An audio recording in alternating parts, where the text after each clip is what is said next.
ikaze nanone hano kuri Kado Studio.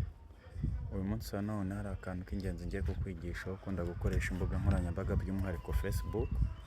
Ujya ugira ikibazo cyo gufungura Facebook yawe ugasanga hariho video cyangwa se amafoto y'urukozasoni, cyangwa se ujya uhura n'ikibazo cy'abantu bakwandikira bakubwira ese niba icyo wapostinze hariho abantu bakora ibintu by'imibonano mpuzabitsina cyangwa se ibindi. Ibi bintu uko wabihagarika rero ni ubu buryo. Ngiye muri kumwe ni Kado, nyiri Kado Studio.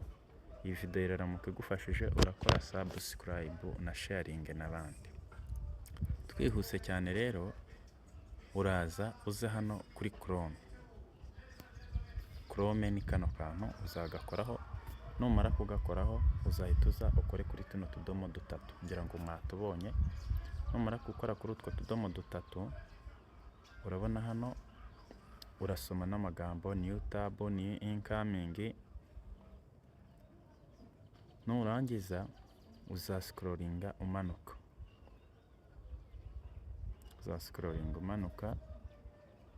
turi guscrollinga dushaka ijambo bita privacy and security.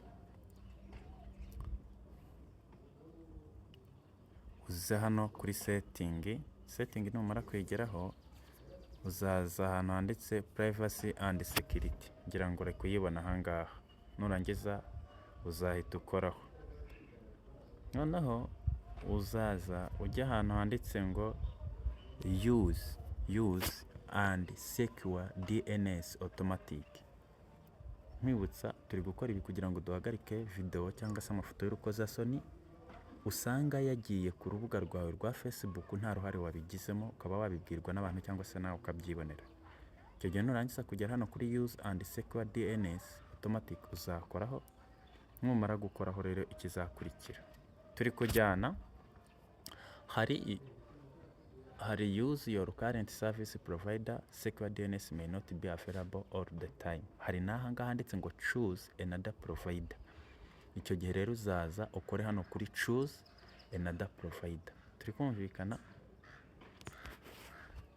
Nurangiza uze ukore hano kuri iri jambo uri kubona ryitwa ngo customs.